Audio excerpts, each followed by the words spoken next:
So I want to introduce our panelists. I'll let them introduce themselves, more or less. I know they'll do a better job than I will. So this is all about demoing to win. So Juliana, you can go ahead and start. You want to give a little... Oh, sure. Yeah? Yeah. Oh, you actually have a mic too. Oh, I can show you my mic. Do you want to go? Yeah. Sure. All right. Hey guys, great to meet you all. My name is Taj Desai. I'm an was an account executive at NetSuite. Now manage the East Coast software technology team. Originally from Toronto, moved to New York to cover New York as an account executive, and then became the manager of the team that I manage now. And before that, I was with Oracle for a bunch of years. Cool. Hey guys, I'm Juliana Crispo. I'm the founder and CEO of a tech-enabled sales school called Startup Sales Bootcamp. We have over 2,000 founders and executives in our programs. I got my start at a company called Meltwater. Has anyone heard of that company? See a little bit of head nodding. They were a company that grew from 15,000 in bootstrap funding to 150 million in annual recurring revenue. Just straight up sales. It was like boiler room type environment. I was like the top rep there out of 800 reps month over month for a year. Sort of how I got my start. And then I went on over to a company called Fusebox and led and sold there. Moved on over to New York, opened up their New York office. And then I was the director of enterprise sales at Ghostery for 2 years. They didn't really have an enterprise product at the time. Grew it from like $80,000 revenue product to $4 million. And now I have my own company. So that's what I've been doing since November.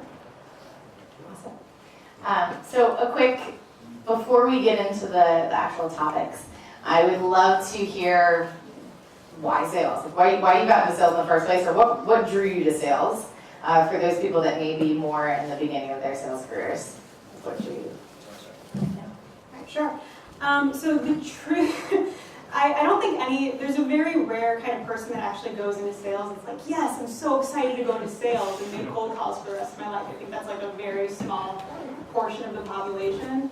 But when you find those people, you definitely want to hire them right away. I, for one, was an entrepreneur at the time that was struggling. And this was like right after college. I was like trying to get my products and services off the ground. I wasn't doing a very good job. 2008, impossible to raise money. And I was like nannying and doing all this crap, and I was like, I wasn't making any money. So I was like, what's the thing I can do to make a crap load of money right now using the skills that I have? And I was like, well, maybe I'm going to go do sales. And so I started working at this company that was like uncapped commission, all this stuff. So I was like, okay, I'm just going to crush it at sales. And that's sort of how I got into sales, because I wanted to just fund my own stuff. Awesome. That's pretty much how every sales story starts almost. So I had no intention of ever going into sales. When I was graduating from college, I was going on a month-long trip to Europe, backpacking, and didn't have any money. I was going to rack up credit card debt, so I figured I should find a job for when I get back. So there was a company that hired me for a sales role before I left. So then I just went wild in Europe and came back. And once I got into sales, I couldn't imagine doing like a normal day-to-day job where you get just paid the salary and then you finish a project and you move on to the next project and that's it. Like, or you just come in 9 to 5. There's no gratification at the end, and like working all year to get a bonus at the end didn't really appeal to me. So once I got in, I couldn't get out. Yeah, it's such a bummer, right? How like no one knows sales is actually a good thing. I think a lot of times I think it's very common. The most successful salespeople just end up in it. I find most of the motivators that I've had in my life, or sponsors that I've had, have been in sales in a wide variety of different ways and got there in a lot of different crazy things. So thanks for that. So let's go into the demo aspect. So great software demos are not a mysterious art. I know they seem to be sometimes, or feel like them, but rather as a result of good preparation and smart tactics. So what prep and tactics do you use, or does your team use, to give really strong demos? So Taj, you want to start? Sure. So I think for me, in my experience, the most important thing is the prep. of the entire team, anyone that's going to be on that call from your side, you need to have a dry run, which doesn't necessarily mean going through the demo, but it means if you're the quarterback of the whole thing, you're telling people, here's what I expect, here's the personalities of people we're going to be presenting to, here's the areas I want you to focus in on, here's how I want the material delivered, and here are the red flags that I'm seeing. So everyone going into that demo should be on the same page, and you should be presenting to the same goals. So you know what the customer has, their most significant issues, so you deliver that demo addressing those issues, but you make sure that your team is on point as well. Yeah, I think it really depends on the price point. So if your average contract value is something like $15,000, it's really not that high. You don't want to over-research what you're going to be doing. I think that sometimes people in sales, we can sort of psych ourselves out sometimes and like overanalyze and over-prepare. And then you get on the demo and you're like, oh, they don't care about any of that crap that I researched. But I think that if it is a demo or it is an opportunity that's much larger and your average contract value is much higher than that, then you obviously want to take some time to really hypothesize your personas, figure out who's actually going to be on that call, what do they care about, what kinds of questions they ask, what pain points might they have. So really taking a moment to hypothesize, like, what do you think their problem's going to be, what things within your product are going to be the most interesting to those people. Yeah, I think I would add to that is, like, I would almost not demo unless you have a chance to talk to them first. Like, if you go into a demo, you have no idea what they're interested in, you're going to get taken down into these rabbit holes that you're going to bomb. So even if you set it up in a way where you spend the first like half hour just talking to them about why they're taking a call, like obviously they're investing time with you, so why are they doing it? And then you have the demo be specific to those areas that they're focused on. Like, there's no point in going to product areas that they're not concerned about. I love asking the audience a couple questions just so I have a better idea of who's here and what we're speaking to. So who demos, like when you're demoing a product, who demos 1 to 2 people on that call? Like that's about, on the other side, on the receiving end, it's no more than ever 2 people. Or ish. Okay, well, sorry, not ever. I'm giving you a hard nose. How about maybe between like 3 and 5 people? Okay, and like 5 plus, like there's a lot of different parties involved buying the software. Okay, so it's across the board a bit. And those people, just so you can give me nods, I'll give you a yes/no question. Are they all in the same department usually? Nod, yes or no? Give me something, guys. No. All right, not really. Okay, so sometimes, but not really. So I think that's a good piece to speak to. I know Taj does this, and I'm sure you engage with this too, is you're dealing with, at Greenhouse, we may be dealing with operations and HR and the CFO. Or how do you make your demo strong when you're dealing with so many different types of roles within an organization?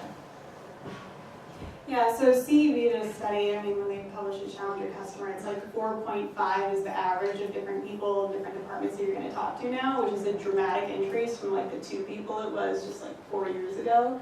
So sales has gotten a little bit more complicated and you got to get like that consensus and figure it out. I think it goes back to really understanding what the problem is that they're really trying to solve for. And the previous school of thought was, okay, everyone's going to have their own specific problems.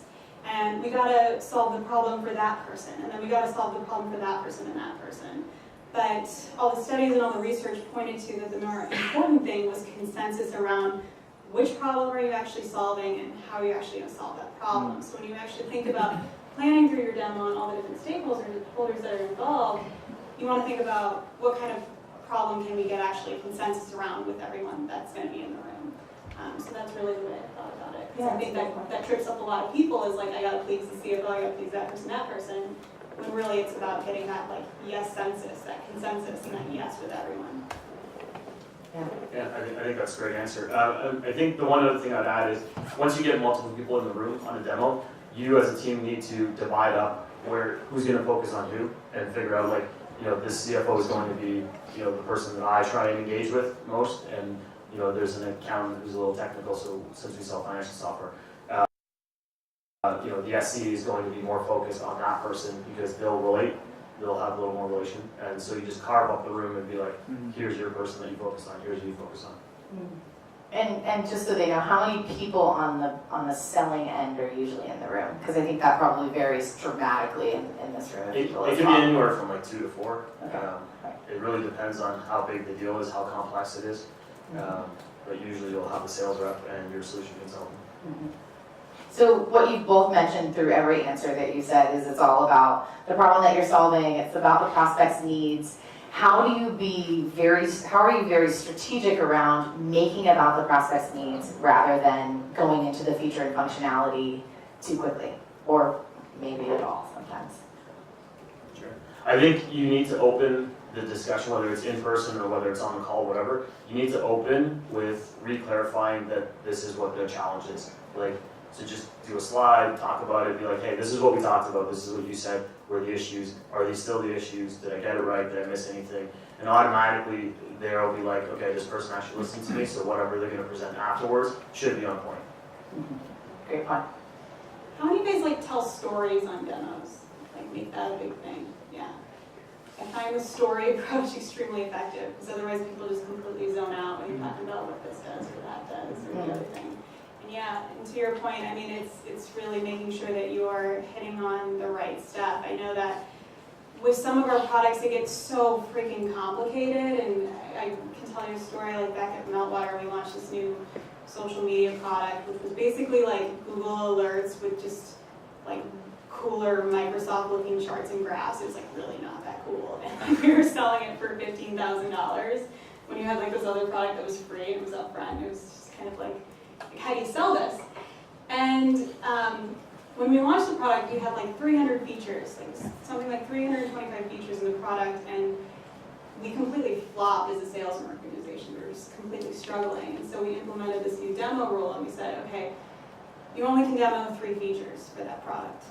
You can only pick 3. And then you have to demo those 3, you record them in the CRM, you gotta choose wisely, you only get 3. So as a result, everyone had to be much more strategic around the kinds of questions that they asked and choosing which features they wanted to choose. And a month after we implemented this across the organization, our hit rate like doubled pretty much overnight and stayed there. And so it was a result of being hypercritical on what features that we were going to use and talk about and what we weren't. And with each of those features, there was usually some kind of story we weaved in to talk about how they could use it so the customers could see themselves in that kind of narrative. That's a great point. I think that's something that I was at NetSuite in my past life, and I definitely found it can be, when you have a complex product, it can be very easy to try to touch on so many of the different pieces that you're dealing with. And even if it's not that complex of a product, maybe to you, is incredibly complex to the person on the other end, right? So you have to realize, really pay attention to who you're talking to and their role within the organization, and maybe it's their seniority that is going to make the difference in terms of how you speak to them. But maybe it's just how much do they engage in software if you're selling a software versus a product and you're selling a product. Everyone on the receiving end has a completely different knowledge base, and you could be completely off and have no idea if you don't do a really strong job in that discovery section and figuring out what this needs really are. Yeah, I think the other thing too is, like, a lot of these customers are looking to be led. It might be their first time buying, unless you get a CFO who's been around a long time, who's maybe done multiple projects and bought that product a bunch of times. Like, you're the expert. If you sold it twice or 3 times, you already know more than they do. And so the best demos are the ones where you go in, and if it's going off in tangent, you can just be like, well, the customers we work with typically do it this way. Like, they can't tell you you're wrong. They don't know that. You sell it more often than they do. So you can kind of guide them and be like, this is the way people do it. Do you not want to do it that way? Like, what's different about your business that you would do it different from what the rest of your customers are doing? That's a great point. Yeah. And I think you can speak to that a little bit more. Like, how do you, that point of just like, you're the leader. You are the knowledge provider in the conversation. And I think it's so easy for that to change.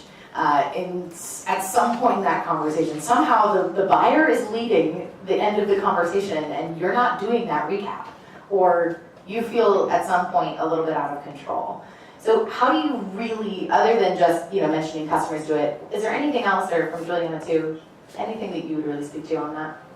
Well, you take the control from the very beginning of the sale, right? And I think oftentimes what a lot of SDRs and AEs and anyone that's sort of younger struggles with is sort of the idea of imposter syndrome. Like, I'm talking to this executive that's a lot older than me, and why do I think I know more about their business when they've been in business longer than I have? And the thing you got to remind yourself is that that executive or that CFO or that VP of HR, and a lot of you guys are at Greenhouse, like that person maybe talks to one or two other VPs of HR or CFOs once a month, maybe, right? And you're talking to that kind of group of people every single day. You are so much more in touch with the challenges, pain points, the other initiatives, and the things that they're doing than they are. So don't have that imposter syndrome. And when you notice yourself sort of like feeling smaller and feeling like I don't know what I'm talking about, really catch that and question yourself and be like, actually that's complete BS. I've talked to so many more people that are in your shoes at organizations just like you every single day. And don't be a dick about it, but like just remember, and when you take control through the conversation, approach it with that kind of tonality and that attitude and that conviction. Because I do see that sort of mindset in the way of people's success. Yeah, absolutely. The other thing is if you have the opportunity, if you have a customer that's similar to them or someone in that same space. So in New York, we say it all the time, like, hey, we'll talk about, hey, Robo down the street did it this way. And instantly, like, they probably know someone who works there, they know the company, and they're like, you get instant credibility that you actually can name drop, but also, I might drop, hey, Lyndon from Robo, when I sold to him, these were his concerns, similar to yours, and this is how he solved it. And then automatically you got instant credibility. You mention someone by name at a company that they know. You become a lot more truthful or a lot more legitimate. Yeah, I think that's a great point, but I would use a lot of caution when you do the name dropping, because you only want to name drop companies that they aspire to be. You don't really care about the companies on their level. It's like, oh, a company that's at your level is doing this, and you're just kind of like, well, cool, like that's cool. I don't want to be just like them. I want to be like that company. Right. So you want to aspirationally name and company drop. Yeah. One little piece there. I feel like I've seen the death by logo slide at like so many companies, and it's this slide, and you've all seen it, of like so many logos, So right? It's like, oh, we work with all these different companies. It's like, actually, how many are relevant to them? Probably 5, if that, at most. So remember that, and remember that people can ask you about any one of those companies on that slide, and without a good answer, that slide has become actually the opposite of what you're trying to get out of that slide. So never leave that slide behind. Never give it to your customers. Like, you can present it, don't ever let them have it. Because the one thing that we're seeing now is a lot of these people are going out and doing their own references without letting you know. Like, we're so connected nowadays that people know other people at other companies. They'll go out and check out your product, without even asking you for references. And we almost don't do references anymore because people have already done it before they even talk to us. that's a great point. Yeah. Awesome. So let's kind of go back to the beginning of the process, and then I want to make sure I turn it over to questions. Let me keep my clock. Okay, awesome. Right on time. So describe how your organization, or big stage, you can start and you can fill in any of the blanks, but how do you guys set up those meetings? Who sets up the meetings? What does that process look like? And then who is giving the demos, if the entire demo or pieces of the demo? Sure. So typically, the initial meeting or the qualification will be set up by like an SDR, or if I'm doing my own prospecting, I'll set it up myself. And the way the cycle works is that first call is usually like a half hour to an hour, very business specific. Like, we're not talking about like features, functionality. Almost like nothing is mentioned about NetSuite and what we're capable of. It's always about them. Why are they talking to you? What's the problem? How does that problem relate to the business? And why is that a concern? If they've got a problem with using QuickBooks, like, what's the difference in doing nothing? And what's the impact? Like, who's got the problem? Is it the board that has a problem? Is it the CFO that's not getting his reports? You got to find the real reason that they're going to tackle this project. And then once we've got that, we'll do a deeper dive discovery where we'll get a solution consultant, and that'll be more about you know, the technical aspects of like accounting and revenue recognition and stuff that I don't really understand. And then that leads to the demo. So now you've got the challenges from a business perspective, and you've got a solution consultant that knows how to solve them from a technical perspective, and then you go in for the demo and present it, and then carry on the sales cycle from there. Yeah, so from the organizations that I've worked with or at, it's really been dependent on the customer that they're selling to and the price point that they're dealing with. So, for example, some organizations where the price point's a little bit lower, say under $25,000, they've gotten away with not necessarily having a sales development team. And I feel like everyone, I feel like everyone's just sort of jumping on everyone has to have a sales development organization. I know we're at the sales development meetup, but it's not necessarily relevant for every single company. And if you don't have the resources to execute on your sales development team correctly, you absolutely shouldn't do it. You should do other kinds of things that are going to be more cost effective and essentially cheaper than hiring a massive sales development organization.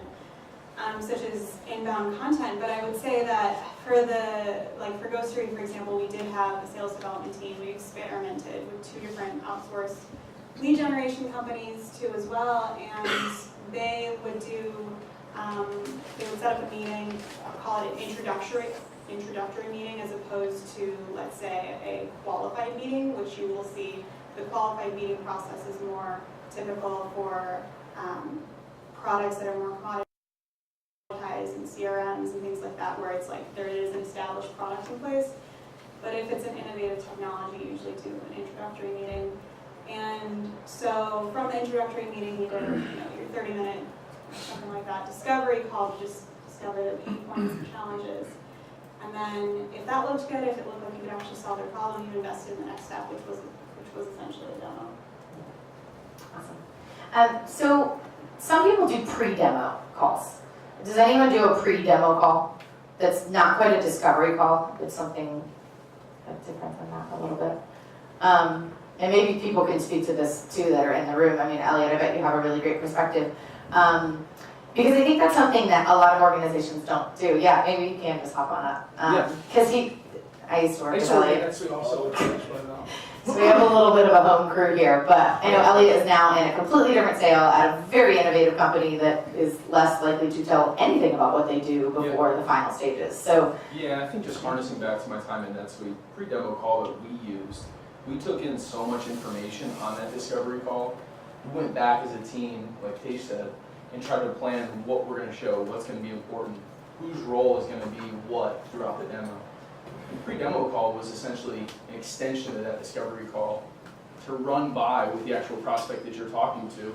Here's what we're planning on showing you. And it's pretty much one last check to make sure what you as a team have planned for is actually going to resonate with them, and that there's nothing that you might have missed on that discovery call that would come up again the next time around and potentially derail your demo. What do you guys say? yeah. No, I think it's good. I think the pre-demo is really like a chance for you to engage with your coach at the customer. And if there's going to be other people in the room, like let's say you're talking to, in our space, talking to the controller, but the CFO is going to be in the room, you can gauge, hey, here's what we're going to present. Is this going to resonate with the CFO? Nice. Okay. Maybe one more question, and then you guys have to get your questions together. All right. So the one more question for me is, if you gave a detailed list of the what not to do, never do this, what would be your top 2 things that you'd say, please, or you tell your people, like, please don't do this? I mean, just don't feature bomb it. You guys know that. Like, just don't feature bomb it. I know that a lot of the room is SDRs, so I would say that, when you set up the demo for an AE, don't be like, oh, they're so excited about it, and they're excited about, but don't have nothing to say about what they're so excited about. Drill in and figure out what it is that they're going to be excited about, obviously. But I would say just don't feature bomb it. Right?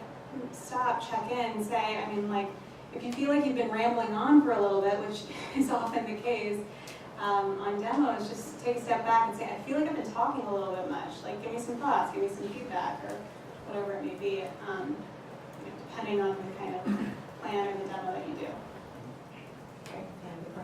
I would say, so one is, if you work with a solution consultant, don't be the rep that hands it over to the solution consultant, and then it's like checked out for the rest of the time that you're on the demo. Or a sales Playing on your engineer. phone or Whatever doing you call that whatever. role. The customer picks up on it. Like you pretty much handed it over to the solution consultant, and you kind of checked out. You're just waiting for the thing to be over and doing who knows what.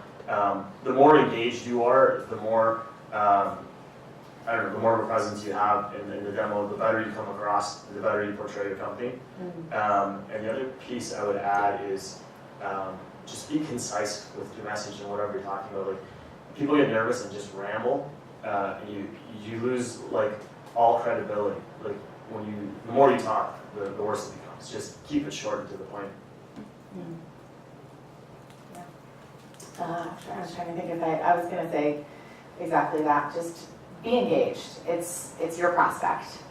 You brought them in the room. So be present, and you can moderate that room. That's your job in the sales process once you have other people involved. So take advantage of that. Keep drawing people in. Use their names. Be present. I think that's a great kind of final reminder. So I know Mark asked for questions, and I'm not sure if he got any. Did you get any questions via online, via the web? I think they were just kind of general ones. Okay. What was kind of your biggest demo disaster? Something that just blew up and was inexplicable. Oh, product never works. It's like you got everyone on the line, the product just like stops working. You got like the spinning wheel of death, and you're just like, kill me now. That happens all the time though. And then you're told to just sort of like make it up and be like, well, this never happened. This never happened. But I mean, if the problem is big enough, they're gonna buy your product, and it's not gonna be that big of a deal. So don't freak out when your product bombs. Like you'll get another shot if the problem is big enough. So. We have a solution consultant who, instead of admitting that our product doesn't function a certain way, just tried to find these workarounds in front of the customer, to the point the customer was like, I don't actually believe that you can deliver what you're trying to pitch here. And that was it. We pretty much wrapped up the meeting a lot. Yeah, like the over-abuse of the workaround. Like, no, we can't do that, but here's this workaround. And it takes them like 5 minutes to explain the workaround. Workarounds aren't impressive in a dev setting. Own it. If it doesn't do it, just own it. Like you'll be so much more credible if you just admit that, hey, we don't do everything. Like rarely they're gonna find one solution that does everything they're looking for. So if you solve like 80% of their problems, that's way better than what they are today. Yeah, and chances are like there's like one tech nerd on the phone that's like, do you do that? And you're like, does it even matter? And then they're like, no. And you're like, okay, cool. So you go forward. Right, and asking why and digging deeper is when you get questions in these meetings. It's like, give me a little more context there. What exactly are you looking for? Right? How often And if they does can't that actually give you that context, then maybe you don't actually need to go into that detail. Yeah, so questions from you guys. Definitely want to give you a chance. Yes, I absolutely. assume you guys have been talking about in-person demos. Could you address the over-the-phone, over-the-web demos? Yeah, good point. So one of the things I really like over the phone, over the web demos, this is kind of funny, probably like 6 months into when I first started selling, I struggled with that challenge of like just talking too much and not listening enough when I would demo.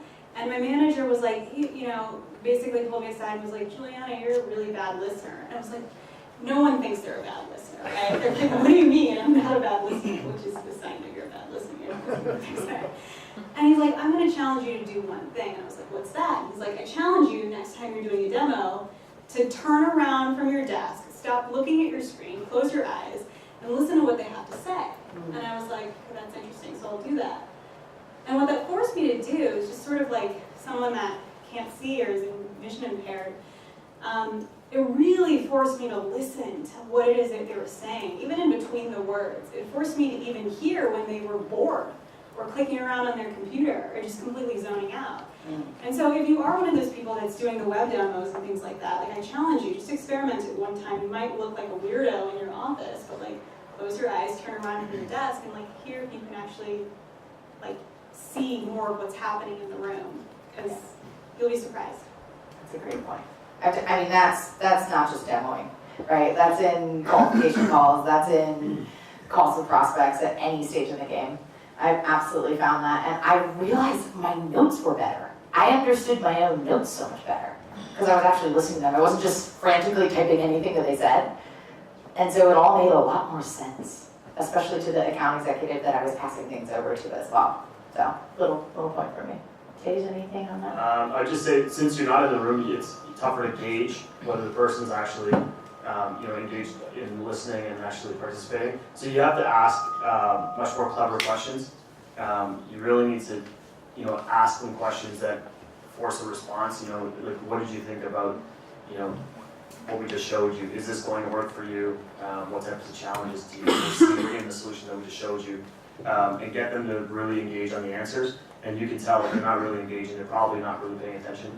So you just need to be more conscious about that. But I totally agree that you have to listen a lot more intently because you have to hear for clues where someone might be like, okay, I think I get it, and then move on. And you should, at that point, you should jump in and be like, well, it doesn't sound like you're completely sure that it's going to work the way you think it is, so let's talk about it.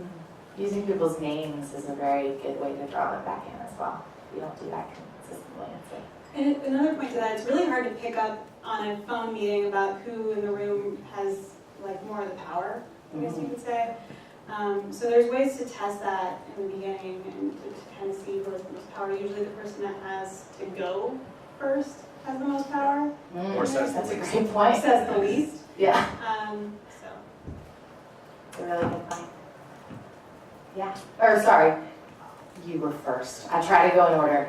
I guess maybe that's, same company. What are some things that we could do to prepare or train our SDRs for when they're ready to make that jump to becoming a... I can speak to that, if you don't mind. It's warm. So I've done this at NetSuite. I'm doing this now. And so this is a huge thing that I find to be vital in making your SDRs, first of all, understanding their career paths and understand what the next step looks like. And then also reminding them that I think it's a very common problem that SDRs shouldn't know enough, right? Because if they know the product, they're going to start talking about it. And then they're going to screw up everything for the account executives. I hear this often. And actually, that's not really the case, right? It's like you give them this knowledge, you give them this ammo to know everything they possibly can about the product, and then you let them know where their role is in that process. So when they do actually graduate out of that role, they have that knowledge. So something that I've been working on here, and was absolutely a model that was, a vein of it was present in NetSuite, was knowledge checkpoints. And so as a part of every single step in the SDR ladder, they will give an actual demo. It's not going to look, I don't want it to look exactly like an account executive. Because not every single SDR is going to become an account executive or wants to become an account executive. Maybe some of them want to go into customer success, right? Or they want to go into a recruiting role. But they should still have that knowledge about what the product is, what's the functionality. So how I'm thinking about setting it up, it's still a work in progress, is what's the functionality that we want to make sure you get through? What is the problem? What's the issue that function is going to be solving? And then what are some of the questions that me as the manager / the prospect could ask? So creating 5 different checkpoints, it depends on your product, it depends how you want to divide it up. You would probably never segment it that much in an actual product pitch or any piece of it. But it's really helpful to get people thinking that way, and then making sure, you can say that's all well and good, but how do you make sure that actually happens? Having checkpoints. So I created some scoring criteria that is way more, telling a story and making sure you're using client voice and the different little just sales tactics that you need to have involved in that. So I've been just a sponge. I don't know the greenhouse product the best, I'd say the least, right? So just also it's been a great opportunity for me to really get to know a lot of different people in different departments, working with CS, working with sales, working at everybody. So hopefully that's helpful. I think you let them shadow occasional Yeah. deal cycles as well. Let them, it'll do 2 things. One, they'll get to see how the deal cycle works and how the demo's gonna go and all those types of things. The other one is let them see what their work accomplished, right? They got you into a company, let them shadow the deal cycle, let them see that, from their one opening, we were able to lock down this deal. it's a lot more gratifying as well to see the whole thing through. Yeah. Yeah, just throw them into the fire. Just like give them the demos that like they're gonna be, that it's okay if they mess them up because they will mess them up. The first few demos are not gonna be very good. It's just kind of the way it is for most people, but if you give them that chance to kind of do it, it's really the iteration and the practice and keep doing it over and over again. I'm sure you guys can agree that's how you've learned, is sort of being thrown into the fire and trying it again and again and then learning your real approach. And that's probably the best way that I've seen people get up to speed fast, is just giving them those opportunities as fast as you possibly can when they're ready. Yeah, and even if they screw it up, like the one thing I've learned is you'll almost always get a second chance. Even if you screwed up the demo or you screwed up at some point in the discussion, you can always get back in as long as you know where you went wrong and you own it, that you screwed up, and you come back with a much stronger presentation the next time. But it's like, rarely will a company just walk away from you with one screw up unless it was like clearly you were lying to them or something, significant that's a question about your character. Yeah, and the last piece I'd add is, as an SDR or as an account executive, ask for feedback, right? Like, how are you ever gonna know what the other people listening thought were good or bad? Or it's not that feedback is necessarily right or wrong, but if you're an SDR and you're setting up demos and you should definitely be sitting in on some of those demos, ask the account executive, like, what do you think you did really well on that call? What do you think were the things where you fell a little short, and like if you could do it over again right now, like what would you change? It's so helpful, especially as like a sales development entry level. Like, not all of that's right or wrong, but you get a better perspective as to what those people giving demos are actually feeling about their own demos. Yeah. I guess going back to the remote demo, what are some of your like personal experience or preference utilizing like webcam on a remote demo? Like, I know you're sitting around in your chair, so maybe you weren't using it, but like any preference or pros, cons? We're making them put their video cam on right now. Ah, interesting, sure. Does the receiving party also have to video cam? Sometimes. Sometimes. We try to get them to, but Yeah. It builds a lot of trust. So for example, at Fusebox, we were selling a video conferencing product. So we were on webcam all the time. And there was some pros and cons to that, but I would say that as long as it doesn't distract them, like it's great because you can call BS when people are doing other things and checking email, and you can get a lot of the subtle cues, right, that we talked about, that you wouldn't otherwise just get on the phone, of course. Yeah, I've never done the webcam thing. I think if you get both parties on it, then I think it's great. If it's just you on it and they're not on it, So they also they might just be staring at you. Yeah, right. Then I might not use it if it's just one-sided. But yeah, if you can't be on-site, then it's a great alternative. But I really think video everything is the future of the way sales is going to be done. So I think that you might as well hop on board now. Even things like video emails and stuff like that, if you know how to do them right, it can be really helpful. Yeah, I found it also, like, if you're going to put yourself on a video, you better actually be able to use your face to engage, right? I think people notice I do this, so I raise my eyebrows all the time when I talk. I have a very engaging face when I speak. People have told me this, but I think it makes a big difference in the way I'm actually able to connect with people when I'm in person. So that's something to really be conscious of. Because if you know, like, when you're speaking, you don't smile. Like, smile when you're talking to these people. Because the second you don't, and the second you look unengaged, you're screwed. They don't think you care about them, their business, what you're talking about.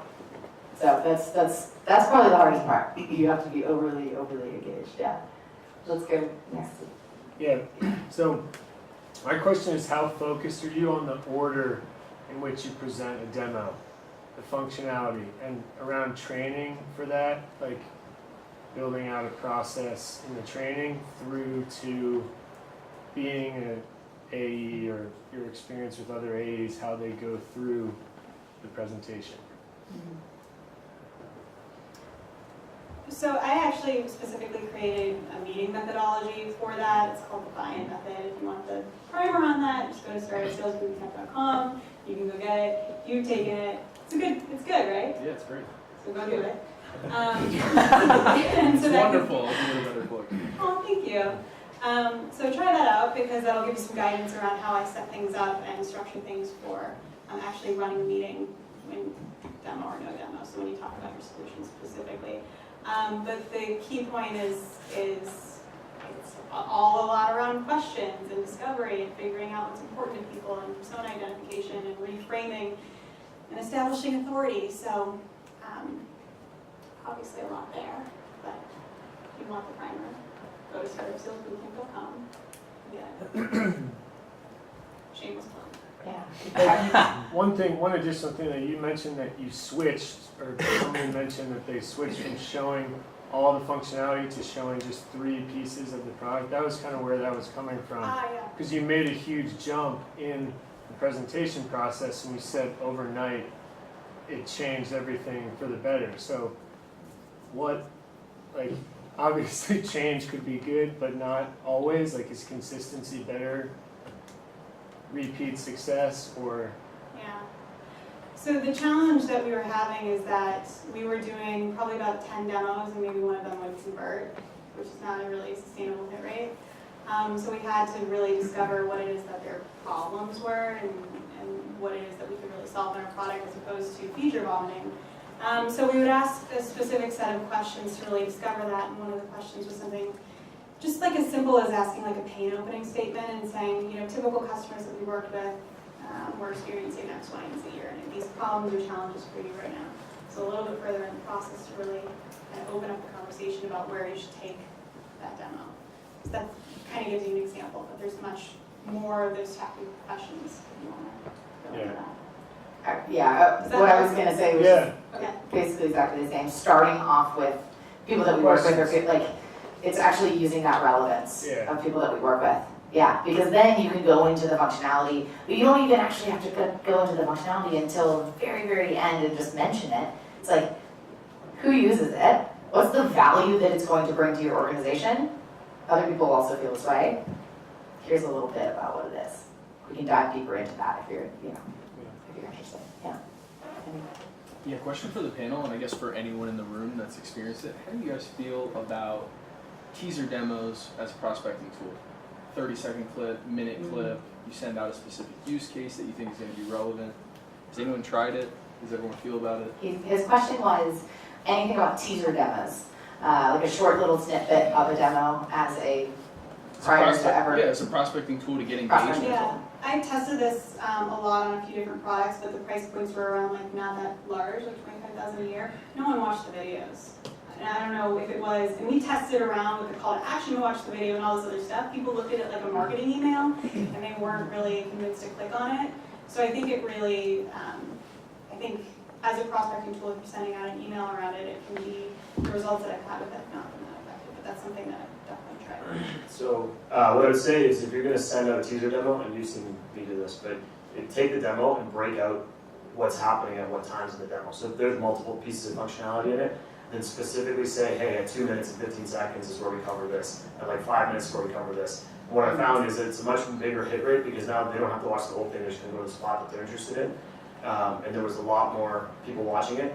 The other piece that we're doing now is we've got probably like 4 very short demos, like 5 to 10 minutes, but we send them out after we've had an initial call with the customer, and we're like, hey, these are specific to what we talked about. Like, I need you to watch these before we do the next call because it'll make a lot more sense. The conversation will be a lot more relevant. That's a great point. Anyone in the room? Anyone have experience in any pre-demos or teasers?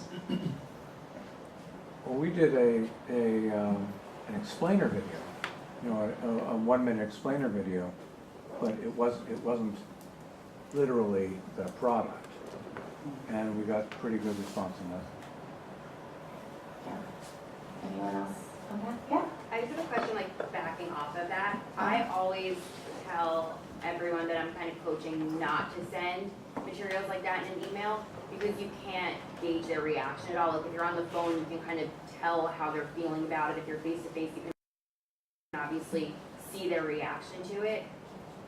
How would you recommend sending any kind of like teaser information or any kind of pre-work for them when you have no ability to kind of gauge how it landed on them before you're walking into the demo? Like how would that change the way that you approach it?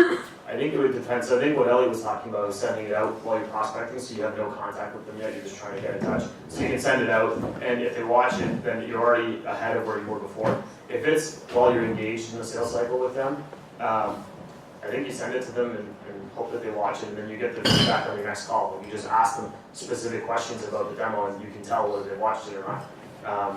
And then you can just question them on, like, you know, did it seem like it was going to be the right solution for you? What areas were you concerned about? You just got to start prodding into it and just asking questions. Yeah, I would say that, like, probably over the past year, this is maybe going against a lot of things I should probably be saying, but I have been really laser focused on marketing and inbound and doing those kinds of things because the cost of sales is so low. And if you, like, obviously, I think that's like the direction that everything is going, right? So much of the buying process happens online. Buyers want to do their research in this way. I think that sales is going in a direction where you have to have a personal brand and you have to learn how to market a little bit and you have to draw leads to you.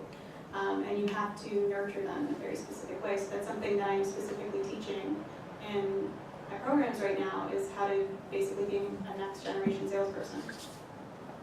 Yeah, I think it can sometimes depend on the information. Well, so are you talking inbound or outbound? I think, right, there's like so much, and is it full cycle? Is it inside sales? Is it, because I have so many things going in my head. So give me a little more context than I'd be able to. So it's an enterprise software company.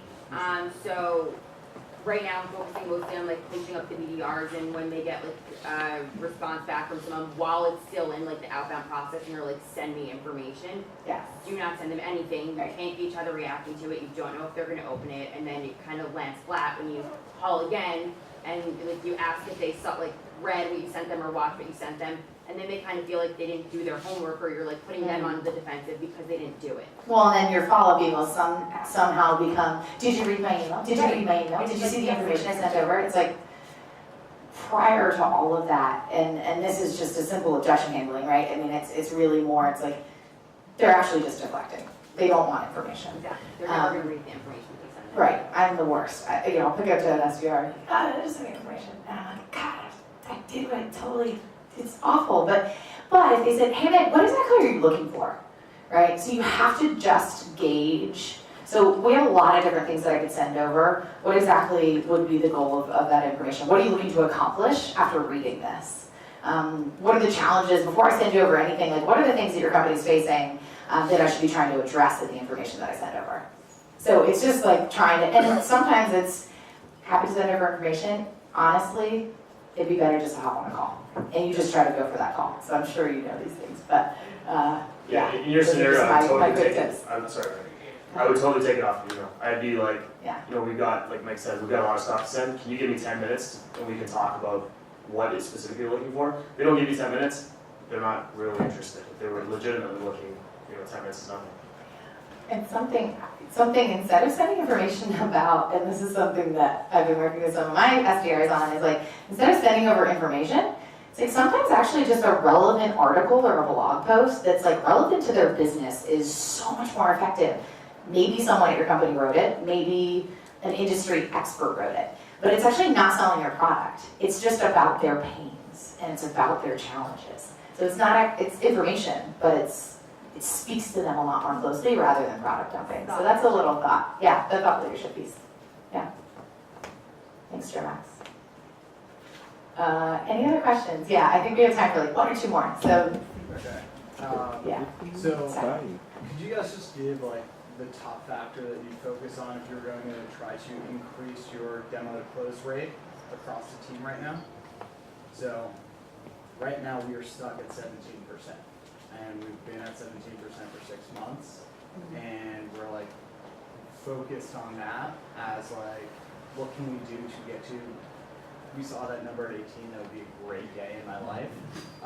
So like from your perspectives, like what are some things that you've like really like dialed in on to raise that rate? And don't say do less, more qualified demos. What's the feedback you're getting from the deals you're not winning? Are you getting? Are you getting feedback Are from you the deals you're not asking for winning? feedback? Like if you lose a deal, you should absolutely call that person and be like, hey, can you just help me understand why you didn't choose us? And then as a company, you should, or even a team, you try and consolidate that info. In general, we're kind of selling a new technology into an industry that hasn't been using technology to manage the recruiting process. So it's like the first time they're seeing this, and it's either you're getting like an early adapter who's like fired up, or you're getting somebody who's like, this is like mind blown, no, we don't have $10,000–$15,000 budget for something like this. Pretty much separating like the difference from like a nice to have versus a need to have. Like, of course, that's probably like, what would you say are some tactics where you've like been in an industry where you're not necessarily selling against like 100 competitors, you're selling against like 1 or 2 buyers who may or may not have ever used like Facebook? The biggest problem is probably they're wanting to change, right? You know, it's like the whole A/B analogy, right? So most of our customers are stuck in A, which is their current behavior right now, their status quo, their things of doing things. Your demo, your presentation, everything you do is probably talking about B. Look at this greater world, look at the way things could be. But they're oftentimes struggling to even go from A to B. So it's sort of rethink the conversation to go from A to B. And oftentimes that happens as a way of education, right? One of my big hypotheses right now, and like I teach a program called Teach to Close, and it's literally getting into the sales process significantly before that buying cycle and that bidding process and that RFP where they're like, 3 vendors on the table, solving the problem, here you go. Teaching by getting in front of the problem. And so I would sort of go back and say, what can you learn about your buyer's current situation right now, and maybe how can we teach or show or talk about their current world differently, not about your product, in a way that can convince them that if I don't change this, everything is going to blow up and die and be this critical thing. Like that's like what you have to make them believe. So maybe that's one thing I would probably look at first. And if it's price related, like average salespeople are terrible at getting quantifiable metrics in a call with a customer. It's always high level pain, but then there's no second and third questions that really drill into, you know, how much time does that take, or how long does that take, or how painful is that, who's it impacting?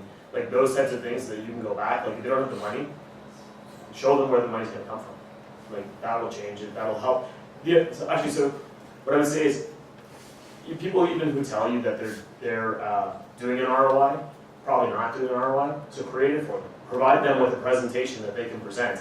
The big thing is that people don't want to create it themselves, right? So give them something, even if the numbers are wrong, even if you guessed and the numbers are wrong, but you gave them something that they can work with. It's a PowerPoint, but it's got an Excel that they can manipulate and change numbers on. You've created a presentation that they can actually take, and you've given them information on why they should do it. Just, maybe I just want to make a comment.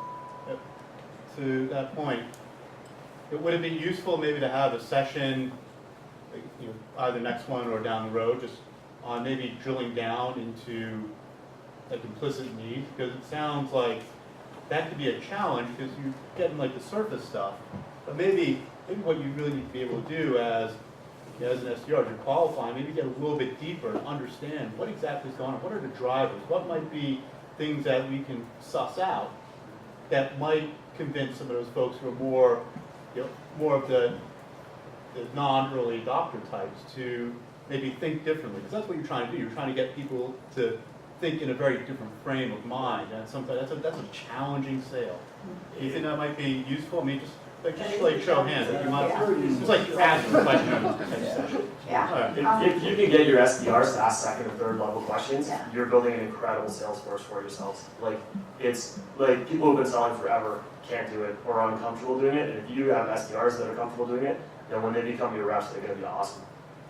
And my last piece from kind of more the SDR standpoint is when you think about your customer, well, a couple things. When you think about your customer base, really make sure you have that data accurate, right? So think about like who is that actual buyer? And what I've been finding is where we're seeing a lot of success in conversion rates is from really using LinkedIn Sales Navigator a lot. And using very, very specific Boolean searches as to like roles and job changes, right? Like you are selling a new technology. So stop trying to sell to the guy that's been in the position for 40 years.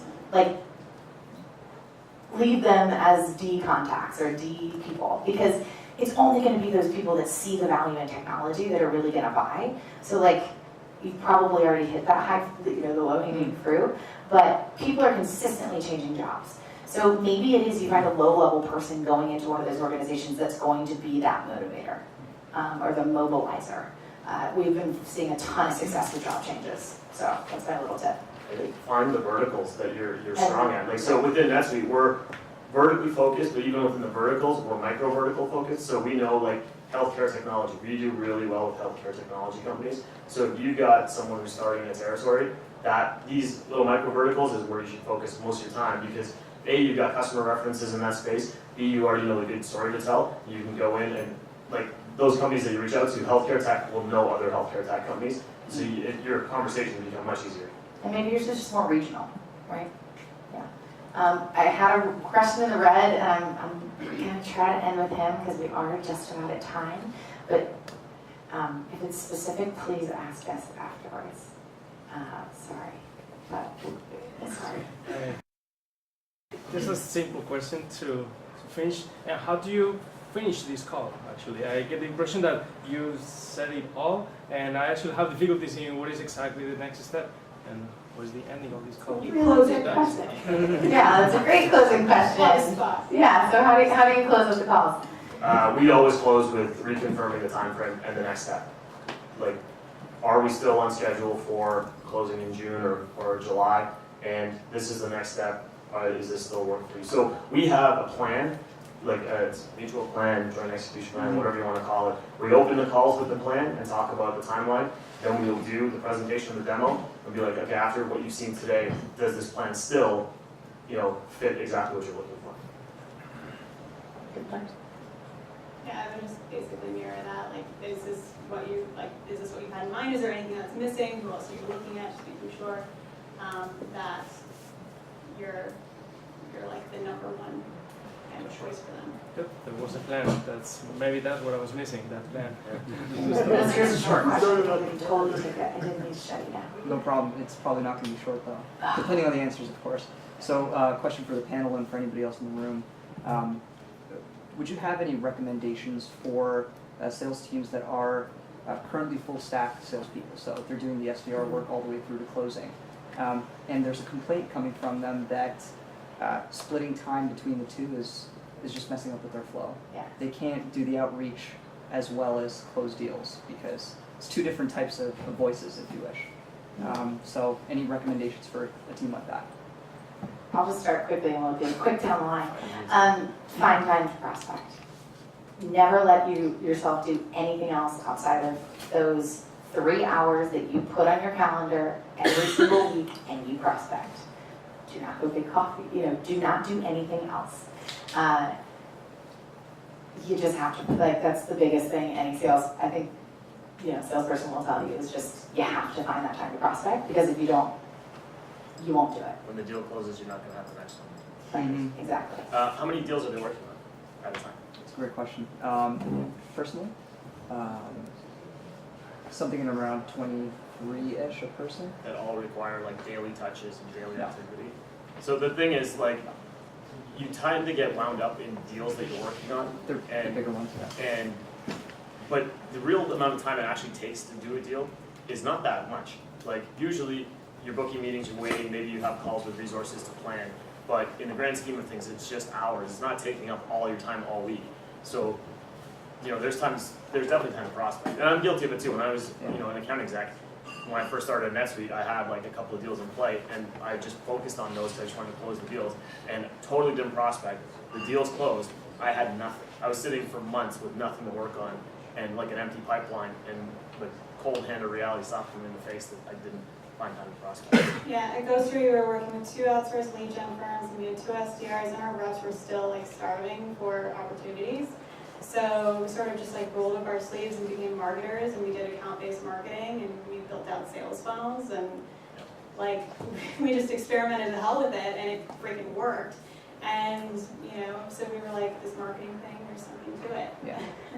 that was the solution to our problem, because we were struggling to get, buyers would say, oh, this is interesting, this is great, call me back in 6 months, or whatever. whatever, and it's just like, that's not good enough, I need to talk to you now. So we started educating our buyers more in the process, building out an inbound lead funnel, educating specifically to close, not just like fluffy, stupid marketing nurture campaigns, like directly teaching them about a problem that they probably have to get them to close. And we built out this really aggressive, great funnel of qualified opportunities. Yeah, like for my team, I don't track metrics. Like I don't care how many phone calls you make or emails send or whatever. Pipeline is the ultimate track. So if your pipe is not growing, then I know you're not prospecting. Like that you should almost as a rep use that as your own gauge. Like how much pipe do you really need to get to your number? And if you want to go beyond your number and do whatever, like accelerators. How many times do you get told it should be times your pipeline amount of closing? Or any of this room have like the formula that you guys use and how big your pipeline should be and how much it's going to close? 4x. I don't know for debate, but It's up for debate, yeah. I Like, didn't want to give you a you know, hard that's number. like the management metric is it should be 3x or 4x, but Yeah. like be realistic to yourself. Like with the pipe you have, A, how much of it is legitimate pipe? And B, like could you actually hit your number with the deals you have in your pipe? Awesome. All right, before you all just melt, I will let you go. Now, thank you guys so much. Thank the panel for participating.